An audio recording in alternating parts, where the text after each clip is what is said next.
So then God doesn't fit within Christian ethics.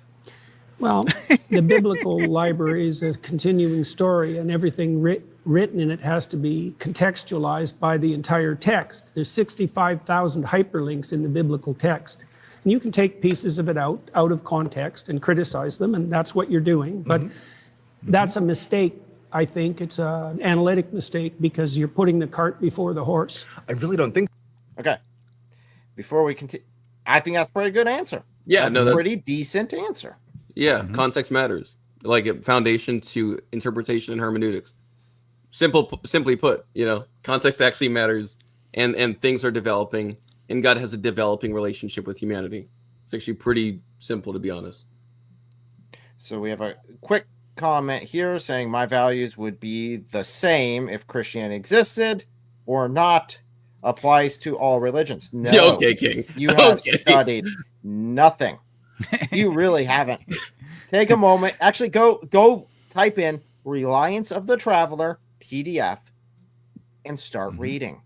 You will find out that all religions aren't the same, that there are vast differences, and the inalienable human rights that you enjoy in the United States, if you live in the United States, is based solely on Christian concepts, Judeo-Christian concepts here that aren't found in other religions and aren't valued. Because the concept of every human being, regardless of what skin color they have, what people group they're involved, all having insane levels of value because they're made in the image of God, is something extremely alien to any structure made by man. Well, let's just use this example of slavery, right? It was the first thing this guy said, so I assume that it's his best example. I mean, he said them all fast, so maybe we shouldn't order them. But in any case, it is the first that he said.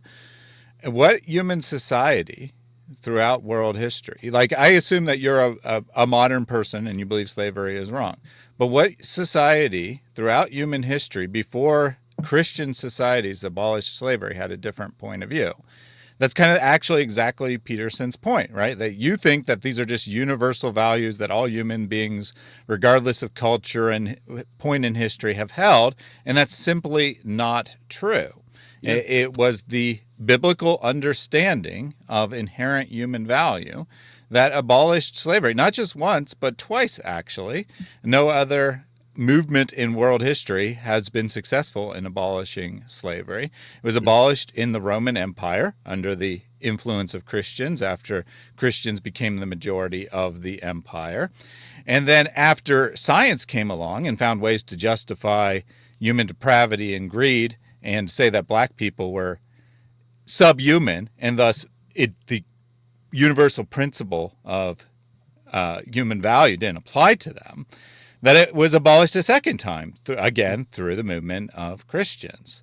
So why do you, assuming you hold this value, why do you think that if you grew up in a different society where slavery was just accepted as completely normal, you would still hold the value that slavery is wrong?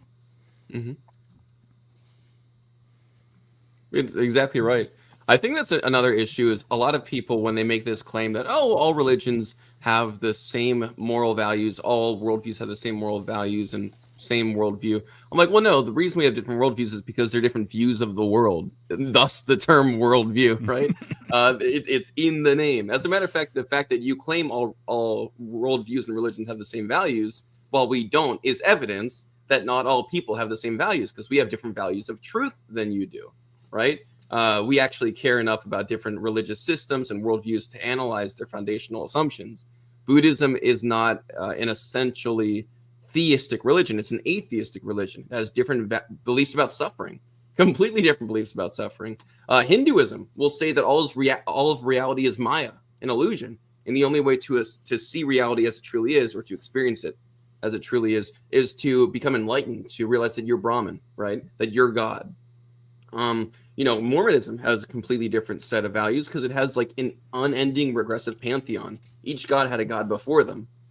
Islam has a monad who has like pure divine command theory that he just changes on a dime. One moment it's totally awful to worship anything but Allah. The next moment he tells Satan and the angels and the jinns to worship Adam, right? And then it's okay then because he commands it, but then he changes his mind on something essential to his nature.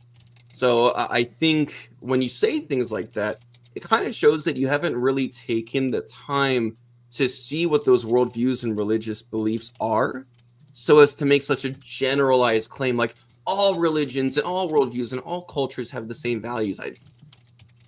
That's just not true. That's just not true. So we do recommend you actually do some research on that, and then come to the conclusion that Christianity is correct, because it is. Absolutely. Let's go ahead and dive back